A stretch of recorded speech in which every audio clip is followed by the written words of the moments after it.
today I'm going to talk to you about got to find a way. And I start evaluating and looking and getting silent while everybody's watching the presidential debate last night. I was debating with myself. Am I making the right choices in my life? Am I doing the things I need to be doing at this point in my life? Am I on course to finishing strong? Am I doing what I need to do to build a legacy for my children and my children's children? Am I integrating time with my family and this expanded vision that I have of myself and the things that I feel that I can do? I was doing some evaluation. I know the debate was very important to a lot of folks. I've already voted for who I'm going to vote for, and hopefully you have voted.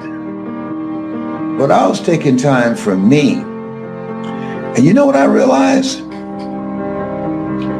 I started looking at it, and I've been giving my power away.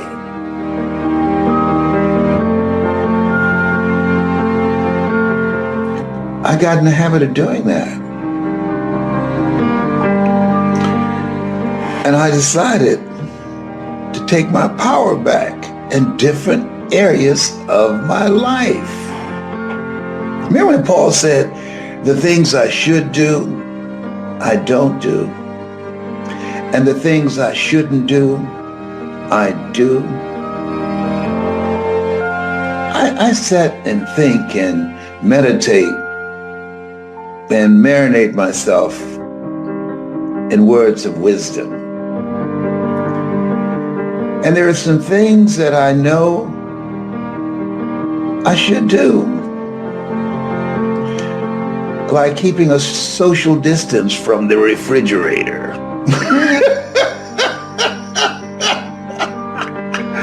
I go to the refrigerator in the middle of the night and I can hear Tyrone say, "Did I just hear the refrigerator open, Mr. Brown?"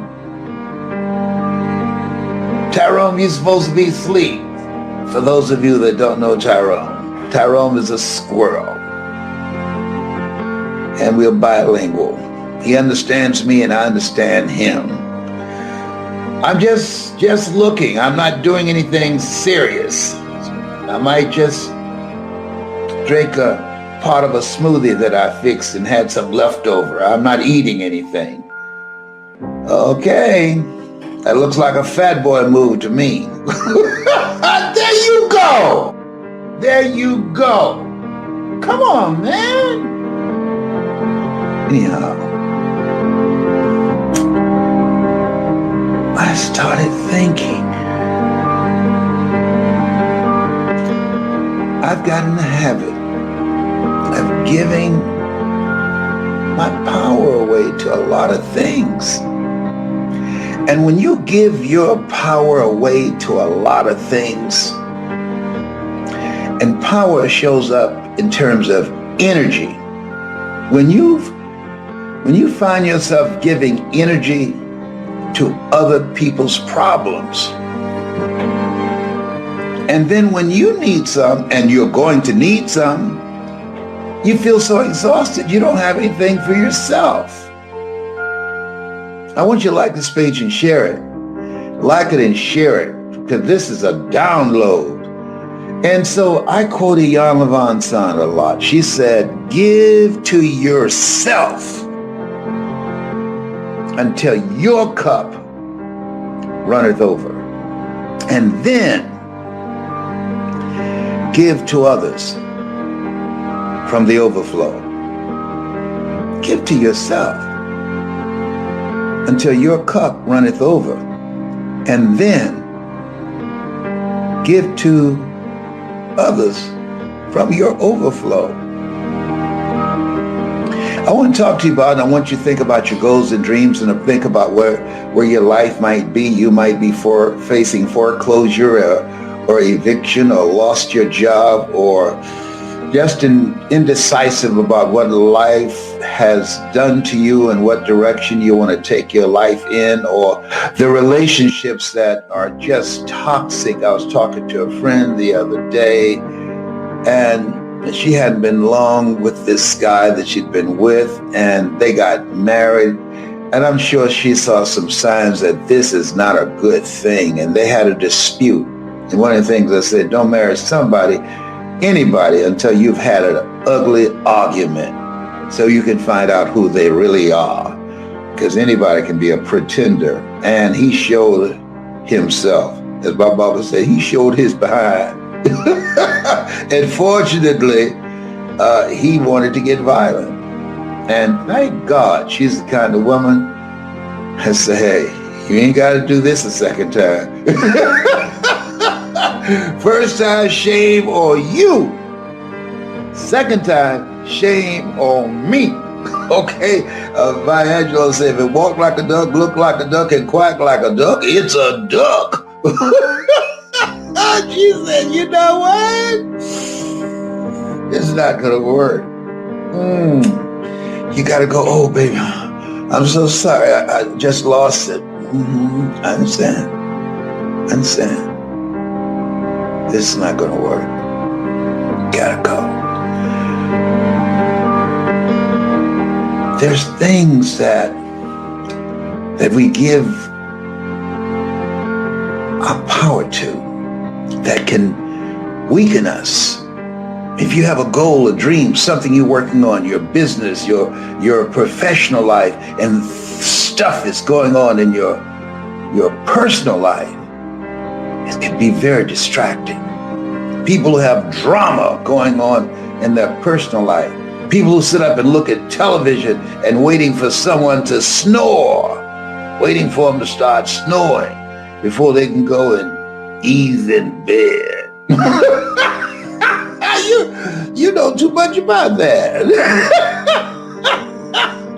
I want you to like this page and share it, okay? I want you to share. We'll keep it real, as the millennials say. I'm keeping it real. Can you feel it, brother? Up in here.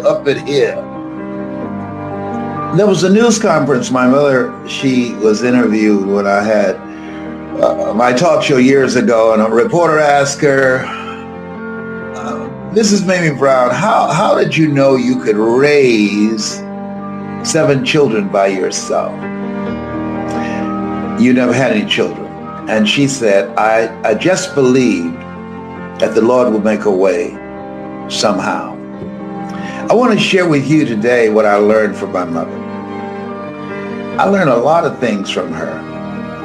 One of the things I learned from her, most of all, that's important in this thing called life. Because in this thing called life, you're either in a problem, or you just left one, or you're headed toward one. Have you noticed? Yes. And sometimes, I got up and I said, I'm just looking toward the end of the debate. I just saw a little tad bit of it, and I found it so exhausting. There's so much going on now. It's just tiring. You just want it to be over. And at the same time, we have to learn how we deal with it. I want you to think about your goals, about your dreams. I want you to hold a vision of the next greatest version of yourself. I want you to start seeing, if you've suffered a major setback, I want you to get excited. And I'm asking something that is going to take some effort on your part. I want you to feel. There's something about feeling. I want you to feel the victory before it occurs. Why? Everything happens twice. First in the mind and in the without. I want you to feel and see in your mind's eye. Go to your imagination. The imagination is a preview of what's to come. Walt Disney. go to your mind and feel relief. I got through that. I got through that. Thank you, Lord. I got through that. Claim it. See it. And then start working on it. Tell us a little bit, for those, now you've impacted millions of people. So for those that maybe haven't, heard of you, which I would find surprising, next year will be 50 years. I'm 74 now. I used to think people in their 40s were old. Now that I'm 74, I feel like I was shining shoes at the Lord's Supper. That's awesome. So give us a little bit of your history, a little bit of the background. Well, I was born in a poor section of Miami, Florida called Liberty City, an abandoned building on a floor with a twin brother. And when we were 6 weeks of age, we were adopted by Mrs. Mamie Brown. Whenever I give a presentation, now I say that I stand on the stage because of two women. One gave me life. The other one gave me love. God took me out of my biological mother's womb and placed me in the heart of my adopted mother. And so Mama, Mrs. Mamie Brown, she only had a third grade education. She never had any children. And she worked on Miami Beach for wealthy families. She cooked for them. And we ate food left over from the families that she cooked for. And she kept their children, and we wore the hand-me-down clothes of the children that she kept. And so when I was in the fifth grade, I was labeled educable mentally retarded and put back from the fifth grade to the fourth grade. And I failed again in the eighth grade. But I met a high school teacher that was very much like you, TJ, a person who had energy and a passion to transform people's lives. And he asked me to work out a problem. I told him I couldn't do it. He insisted. So I said, sir, I'm not one of your students. He said, do it anyhow. And the other students started laughing, saying, he's Leslie. I said, what do you mean? He's got a twin brother, Wesley. Wesley is smart, but he's DT. And he said, what's DT? He's the dumb twin. And they erupted in laughter. And he came from behind his desk when I said, I am, sir. And he looked at me and he said, don't ever say that again. Someone's opinion of you does not have to become your reality.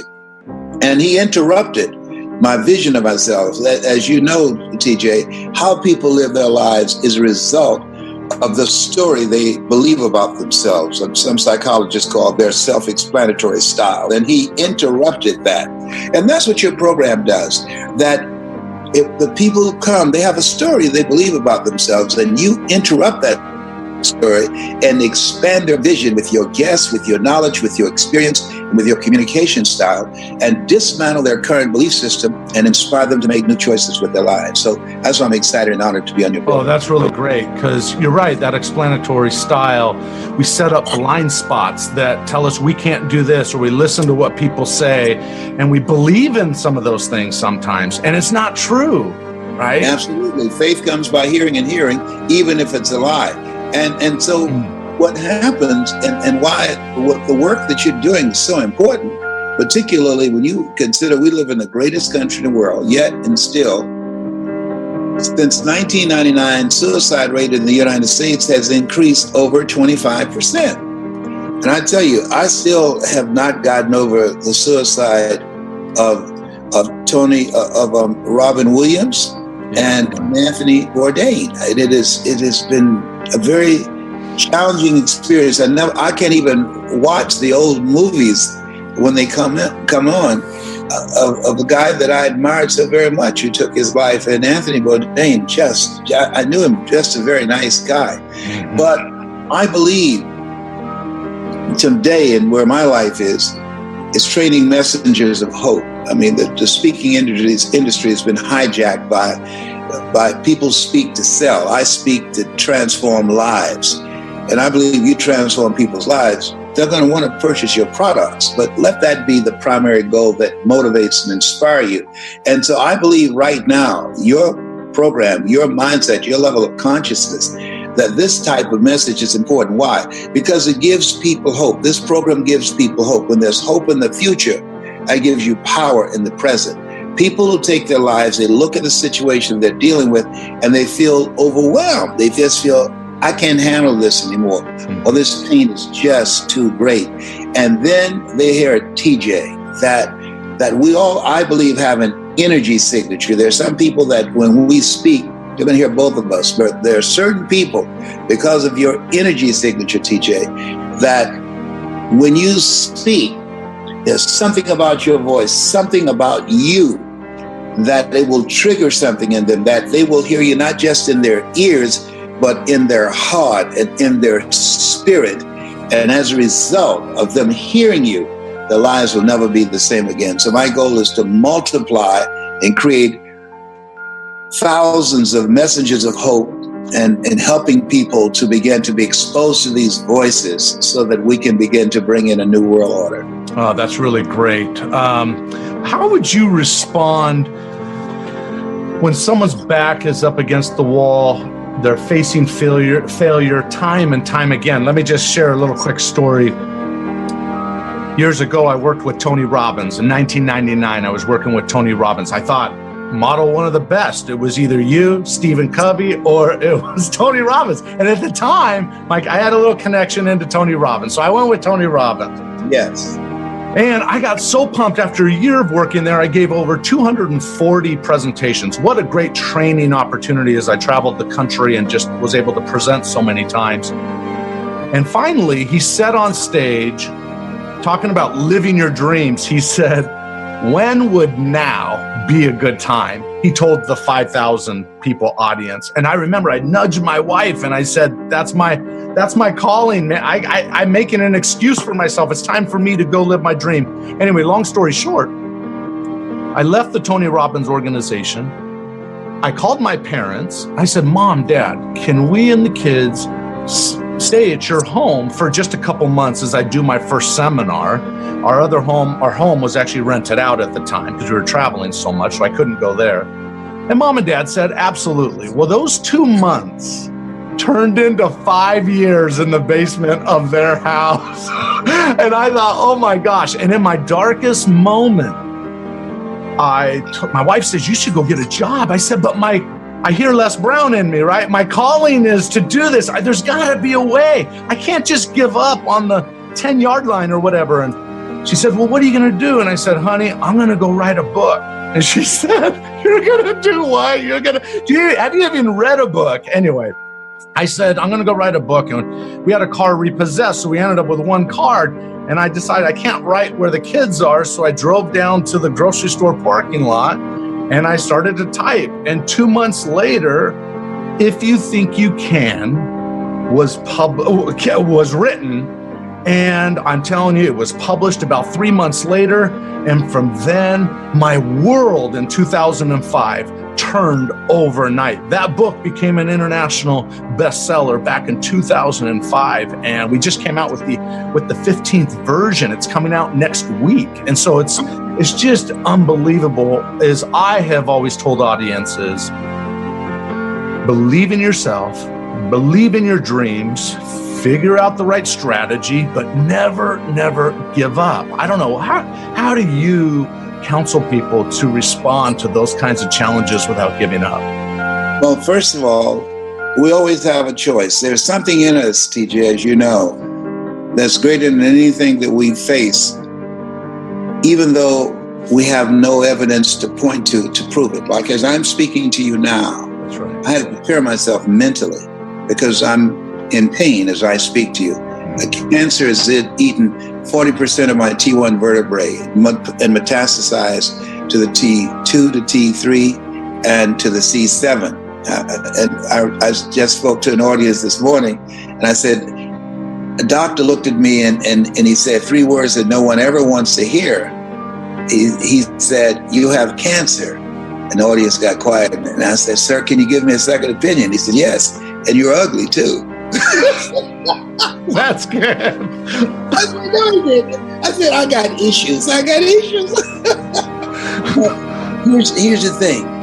Life is a fight for territory. And once you stop fighting for what you want, what you don't want will automatically take over. So I could have said, and even now I could say, this pain is just too great. But my affirmation to myself, whenever I'm going through a tough time, and I'm a 27-year cancer conqueror, no matter how bad it is or how bad it gets, I'm going to make it. And think that people who make it through the storms of life, and we're always going to have storms. Forrest Gump said life is like a box of chocolates. You never know what you're going to get. My book of life says that think it not strange that you will face the fiery furnaces of this world. You will, not you might, you will have tribulations. It's called life. And so what's key is to visualize and see yourself on the other side and hold that vision. He said, I'll give you all your eyes can see. Hold that vision and say to yourself, wow, that came out great. I made it through. I learned some things. Every day for 27 years, I've been saying, I thank God I'm cancer free. And people say, wait a minute, you've been saying that for 27 years. I mean, obviously it's not going to happen. I said, no, that's not true. Number one, I'm still here. Mandino say, persist until you succeed. Well, just think, 27 years. Look, when will a baby walk? It will walk when it walks. When will it talk? It will talk when it talks, and some talk sooner than others. And so many times we give up out of frustration and lack of patience. And to me, the people that make it through have a series of perseverance, persistence, and patience. And they show up with that every day until they get the desired results that they want. I know, I don't believe, I know that I'm going to be free of cancer, that this is not unto death. There's something that I have to align myself with because cancerous cells have gone crazy. And so as I'm working on myself and working on the goals and dreams and other areas of my life that I have not resolved yet, that I'm just persistent and I'll keep coming back again and again and again. And as I told my children, even a broke clock is right twice a day. That's what time our brother's going to break through. That is so awesome. Despite the cancer challenge, if you call it a challenge or not, you're still out. Because you get to know things about yourself that you don't know. Yeah, right. That it introduces you to a part of yourself that you're not familiar with. That it helps you to begin to prioritize things and determine what's important, what's not important. There are things that I would get angry about that I just let pass. For instance, I was coming down the sidewalk yesterday when I arrived here in New Jersey, in Philadelphia, and a guy had his luggage on the sidewalk and he saw me coming. All he had to do was just pull his luggage back so that I can come by. He refused to move it. He's standing there with his wife. And so, which meant that I had to move my luggage and carried it into the streets and then get back on the sidewalk. And so he said, good, I'm glad you did that. And I said, thank you. And I got into the car that was waiting for me. And I said to my friend, I said, you know what? There was a time that I'd have whooped his ass. You know, I wanted to look at him at one time. I'd have said, you about to make me lose my mind. Up in here. I took my stuff on the sidewalk, and that wasn't enough. You wanted to taunt me. You wanted to tease me. You want to act like you punked me out. And I said, but at 74, no, because every emotion, I mean, I laugh a lot. Why? 1 minute of laughter boosts your immune system for over 24 hours. Think about that. 1 minute of laughter boosts your immune system for over 24 hours. So people who are watching us now, after we get through, they will get sick for 20 years. Now, 1 minute of anger weakens your immune system for 4 to 5 hours. Yeah. So I deliberately don't get angry. I choose not. Anger is a wind that blows out the lamp of the mind. I study psychoneuroimmunology. I know that the thoughts that we have, they create gene expressions. I know it creates a certain type of chemistry in our body that's toxic. And so I can't afford, as a cancer conqueror, to get angry. I choose not to go there. And we always have a choice. And I believe that the type of program that you have, it gives people the mental and emotional and psychological and spiritual muscle to have a clarity of mind to stand back and say, you know what? I'm not going to go there. I'm not going to let this get to me. I'm better than this, and rise above it and move on with their lives. Wow, that's powerful. Thank you for sharing all that. You said, you put a little nugget in there I like, which I want to draw attention to, which you just said some people give up on their goals because they lack patience. And that made me think of the law of the harvest, which has 3 laws, right? You reap what you sow. Yes. Increased returns. You get more than you sow, right? And then the third thing is delayed gratifications. And so sometimes we give up on our goals because we haven't given time for those seeds to nourish and bear fruit, right? We give up a little bit too early. And anyway, any thoughts on that? Yes, well, there are some things that you're pursuing. I see that we grow from people and from projects. I'll be a better person at the end of this program because of our communication. We grow from people and projects. And so when we have projects, they challenge us. Why? Because we always, if we want to grow and we're serious, choose projects that's beyond our comfort zone. Because in order to do something you've never done, you've got to become someone you've never been. That's good. And so there are experiences that you're going to have in the process. Some things will happen to you, and some things will happen for you. And so I believe that those things that happen for us that sometimes we're aware of, but most of the time we're not. That's what psychologists call your scotomas, your blind spots. Right. That a lady, she's an intuitive, and she wrote me a note when she found out that I was a 27-year cancer conqueror, and she says, "This is not unto death to you." She said, "Search your heart and find out what's there." Because, and she was one of the people that gave me a book years ago that I read called Who's the Matter with Me? And what I realized, TJ, and this is the first time I ever talked about this publicly, that somewhere in me that I had not consciously recognized that I had anger at my birth mother and father. How can you bring someone in this world who didn't choose to be here and walk away? And even though we are told, forgetting those things which are behind, reaching forth unto those things which are before, I woke up in the middle of the night, and sometimes you can get a message from a movie. Right. And a movie with Tom Cruise. It's called Magnolia. And I never saw the whole movie, but there was a quote that woke me up around 3:15, I never forget. And the quote was, "We might be through with our past, but our past is not through with us." And so I have unresolved stuff in me because for a period of time, I saw myself as have been given away. But there's been a shift in my consciousness. Now I look at my life and I realize I was chosen with love, that God took me out of my biological mother's womb and placed me in the heart of my adopted mother. And that's why I know, now that I've come to grips with, now that I had to get some help. And I believe, ask for help, not because you're weak, but because you want to remain strong. Yes. And ask for help. And don't stop until you get it. And I said, "You said this is not unto death for me. Search my heart."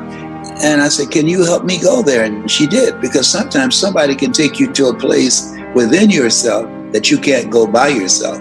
And in that session, I realized the anger and the hatred that I had for two people that I don't even have faces for. I've never seen my birth mother or birth father. And so I had to resolve that. I had to forgive myself first and then forgive them. And that's when the healing takes place, because cancer, a cell's gone crazy. Yeah. And so now as I move to a place of love, God is love, and he who dwelleth in love dwelleth in God, and God in them. As I move to a place of love for them, that now I'm in harmony and in integrity with who I am as a person.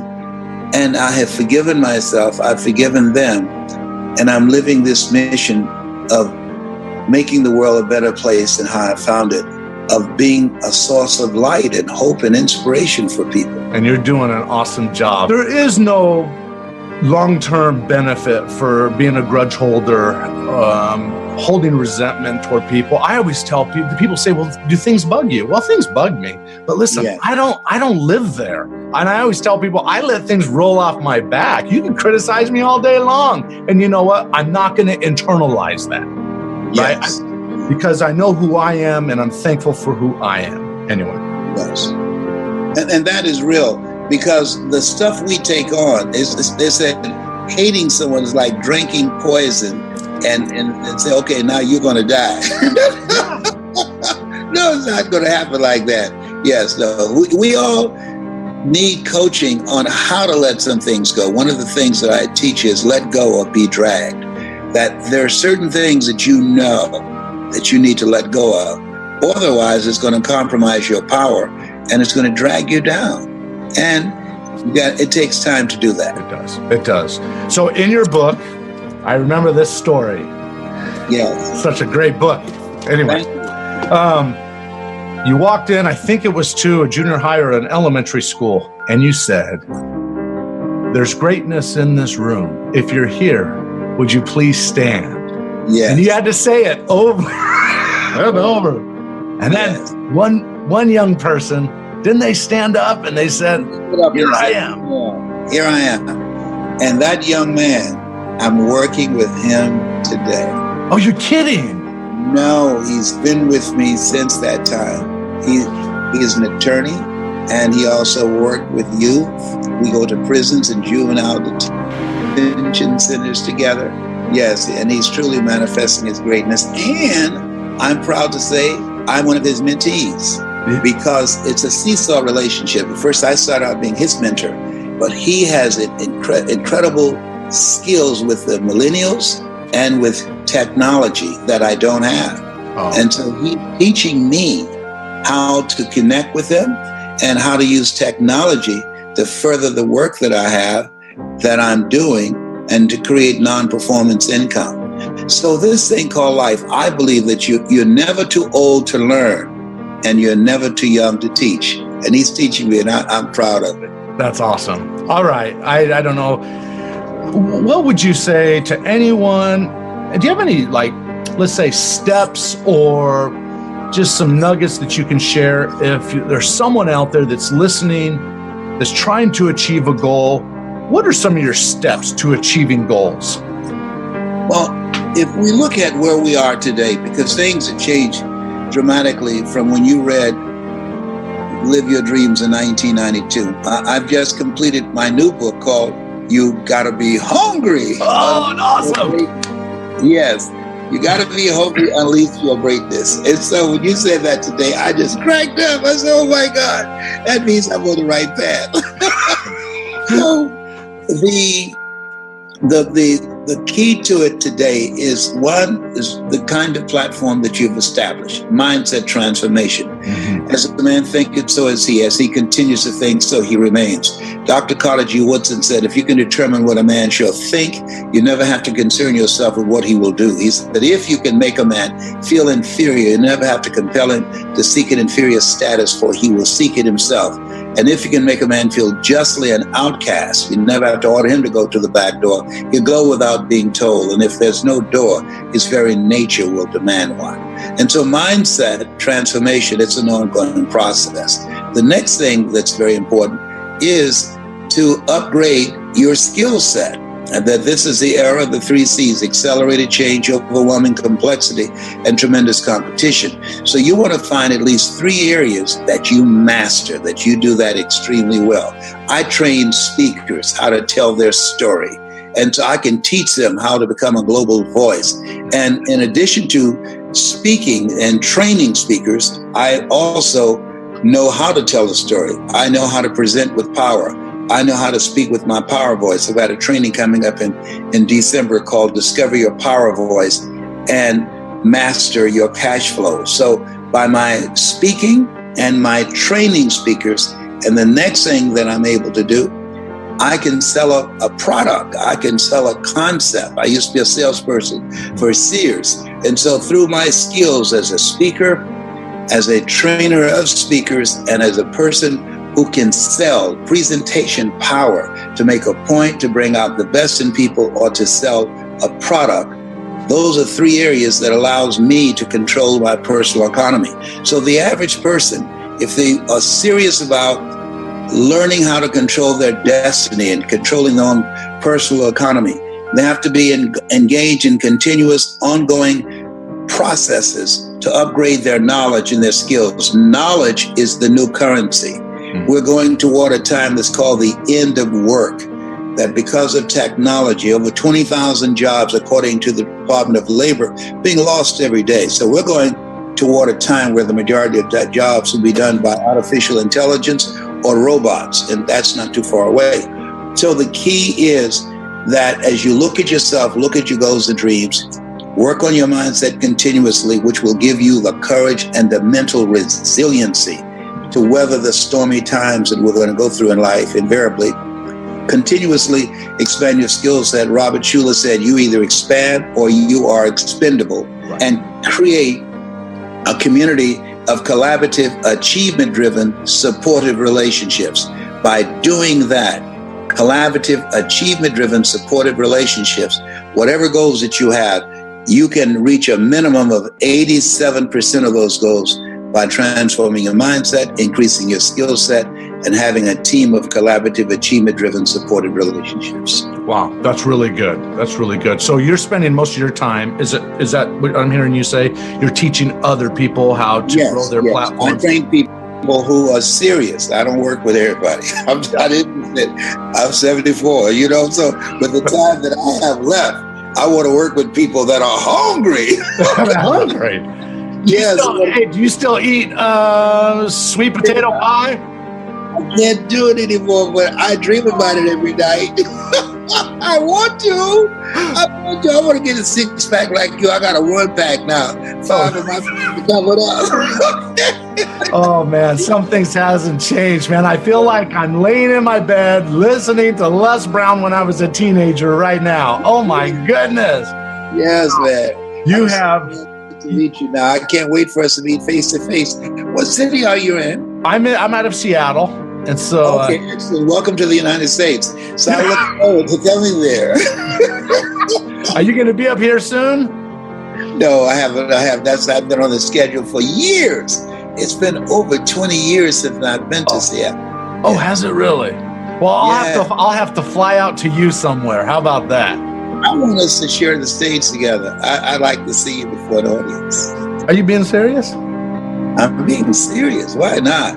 I don't put things off anymore. And I think about Wayne Dyer and I had planned to do a special for PBS to raise funds for them because the Trump administration cut the budget of public television. And we kept putting it off. And then he called me and said, Les, I want you to meet me in Orlando. Let's go and sign the deal. And I said, okay. And a few days later, somebody called me and said, are you online? I said, no. I said, go online. Mm-hmm. Have you heard? I said, heard what? Wayne Dyer's gone. I said, come on. We just talked. We got a meeting scheduled for PBS. We're going to do a special together. I said, no, that's not happening. He died of a heart attack in his sleep. And so now I teach people live each day as if it were your last. I remember when I was married to Gladys Knight, we were in Las Vegas and Frank Sinatra was at our table and I overheard him say to a guy, live each day as if it were your last because one day it will be. Well, if you're serious about that, and I believe you are, yes, you tell me when and where to be. I will fly there. I will be there. Hey, I would be honored if you would allow me to come on stage for 30 seconds. I know.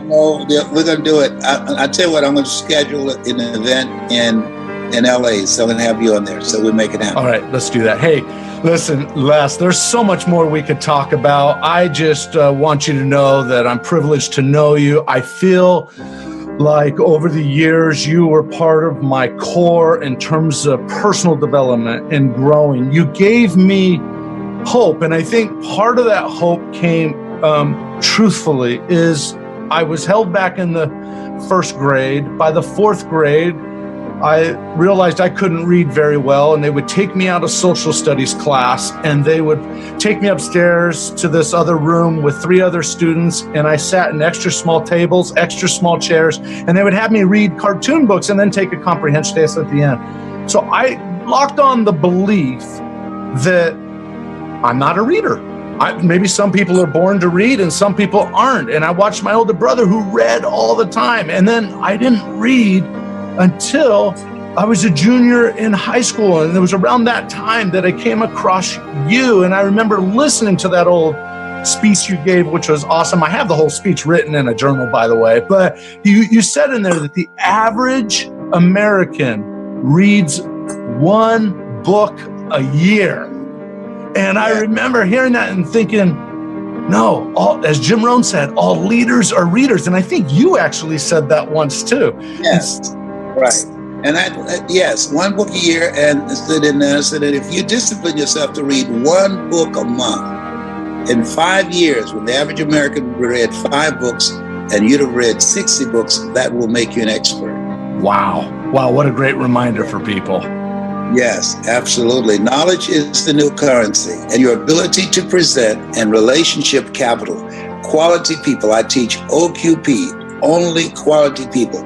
Many people, DJ, never achieve their goals because they have too many toxic, negative, energy-draining people in their lives. Now, some people say, well, can I change them? No. It's a full-time job changing yourself. And I believe that you have to really focus on yourself. There's a quote by Iyanla Vanzant that I love, and I'm practicing. And it says, give to yourself until your cup runneth over, and then give to others from the overflow. I tried to help my twin brother lose weight, and I gained 14 pounds. That's hilarious. Yeah, that's real too, man. If you know someone who's hungry, who's serious, who has a passion for changing lives, and who feel that changing lives is a calling on their life. As I said, the speaking industry has been hijacked by speakers who speak to sell. Yeah. I want speakers who want to make a difference in life, that they feel that this is what I'm supposed to do. I believe I was born to speak. I talk in my sleep. So I'm looking for the one. I'd like to have 70, because 7 is my lucky number. 77. I was born February 17th. I'm one of 7 children. Joshua marched around the walls of Jericho 7 times. I tell you, 7 is my lucky number, my brother. All right? I'm looking for 77 people who will email me, who are hungry, and say, Les, I'm the one. I'm the one. And I'd like for them, before they call me, to go on YouTube and watch Les Brown speaking in the Georgia Dome. Les Brown speaking in the Georgia Dome, where I was speaking to over 80,000 people. I said, because I'm educable mentally retarded. And he came from behind his desk and he looked at me.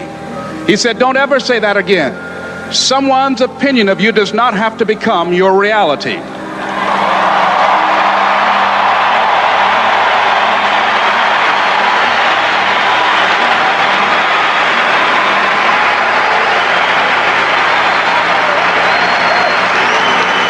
And that man, Mr. Leroy Washington, did something for me. He started planting seeds in my mind. And I tell the story about, I said to Mr. Washington, sir, I'm the one. I'm the one. When he said he's looking for one student that he has impacted that will make the fact that he came to Booker T. Washington High School worthwhile. One who wanted to go out and make the community proud, make their family proud. And I said, sir, I want to make my mother proud. And that was what motivated me to get into this area. He was a speech and drama teacher who helped me to discover my voice. I want you to write this down, Choosing Your Future. It's a program that we've created that's designed to put in place for you to work on yourself. A systematic process that changes your mindset. It's possible, it's necessary. It's you, it's hard, it's worth it, it's done. It's 6 CDs. Repeat after me, please. It's possible. Yeah, see, the easiest thing that I do now is come up on stage and speak to you. That's easy. But the most difficult thing that I've ever done, and it took me years to do, was to believe that I can do it. To believe that I could stand up and not be afraid and speak from my heart and think and be able to present, to believe that that was possible for me. For 14 years, I didn't do it. Mike Williams said, Les, you can do more than what you're now doing. But I didn't believe it. I just couldn't see myself doing it. I'm saying to you, there's some things that you can accomplish that you can't see right now. My favorite book says, eye has not seen, ear has not heard, nor has entered the heart of mankind what God has in store for you when you're willing to say yes, when you're willing to move forward, when you're willing to come back again and again and again in pursuit of your dream. Life will respond to you. You'll discover some things about yourself. Mindset transformation is very important. Be ye not conformed to this world. Be transformed by the renewing of your mind. You don't want to think like everybody else. You want uncommon thinking. Here's the other thing. Expand your skill set. This is the age of what the late Peter Drucker calls the era of the 3 C's: accelerated change, overwhelming complexity, and tremendous competition. So you have to expand your skill set to stay ahead of technology and cheap labor abroad. When I was a kid, you got on an elevator, I was an elevator boy. What floor, please? We operated elevators manually. So then we're going through creative destruction. Somebody created an elevator that didn't require a person being there employed to close the door and take the people to the designated floor. When I was a kid, girls would say, what do you want to do when you become an adult? I want to be an operator, a long distance operator. Years ago, when you made a long distance call, you had to call a long distance operator. Then somebody created technology that you can dial direct. Am I making this up? Anybody remember use that call a long distance operator? It's called creative destruction. Somebody created technology that we don't have to do that anymore. So today, what multi-level marketing does allow you to secure your future, to stay ahead of technology and cheap labor abroad. You can hire a PhD or an MBA in the Philippines or India for $2.60 an hour. So what you're doing is you're staying ahead of the game because we're going through continuously creative destruction. I think about Mr. Washington. Young man, yes, sir. What do you want to do with your life? I want to buy my mother a home, sir. I want to take care of my mother. You do? Yes, sir. I want to make my mother proud. How can you say you want to make your mother proud and you were in the dean's office the other day for fighting? Sir, they call me DT, the dumb twin. So you're going to fight them? Yes, sir. Why, Brown? Why? Anger is the wind that blows out the lamp of the mind. How do I get even, sir? Tell me. They pick on me all the time. Because it takes me longer to learn things than others. I'm not like my sister at the University of Miami. I'm not like my brother. They always compare me to him. Mr. Brown, you want to get even? Yes, sir. He said, you have a good memory, young man. Yes, sir, I do. Yes, I do, sir. Remember these words by Frank Sinatra. The best revenge is massive success.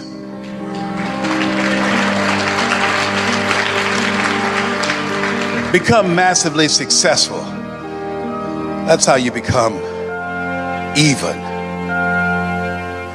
Thank you, sir. Mr. Brown? Yes, sir. Why did you sign those papers? What are you talking about? You're the first student in special education that was labeled educable mental retarded, put back from the 5th grade to the 4th grade. You failed in the 8th grade. I fought for you. I saw something in you. You've got greatness in you. I know you're not as fast as your brother. I know you're not like Margaret Ann, your sister. But there's a hunger in you, sir. And I fought for you to get that, and I saw your name. I couldn't believe it. Well, you signed it to somebody else. Why did you do that? Several teachers met with me and said that you wouldn't be with me at Florida A&M University to help me. Mr. Washington, they said if I didn't make the honor roll at Booker T. Washington High School, I would not make it at Florida A&M. You've been like a father to me. I never would want to bring embarrassment to your name. Mr. Brown, I know it's harder for you. But once you learn something because of your hunger, you got it, you master it. He said, I don't care what they said. But did you believe that you could go there and graduate? To be honest with you, sir, no, sir. Not without you, sir. Mr. Brown, yes, sir. Listen to me, yes, sir. Sometimes you have to believe in somebody's belief in you until your belief kicks in. Sometimes you have to believe in somebody's belief in you until your belief kicks in. Whoever recruited you to become involved in their organization, they saw something in you. Whoever asked you to be a part of their team, they saw greatness in you.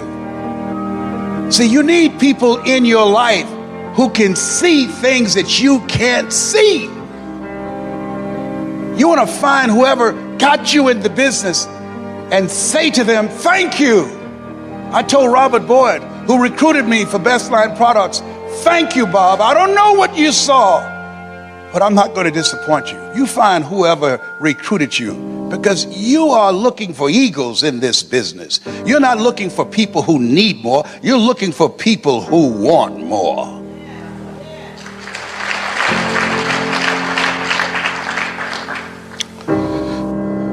Let us say together, it's possible. Everybody together, it's possible. I can live my dreams. I will work on myself every day. I will retrain my thinking every day. I will listen to audio programs. I would read 10 to 15 pages of something positive every day. I will turn off my television and turn on my life.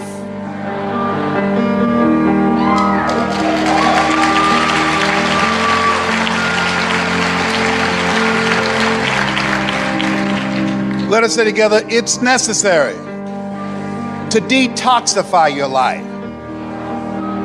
Ladies and gentlemen, how many of you are serious about reaching your goals? Raise your hands, please. Very good.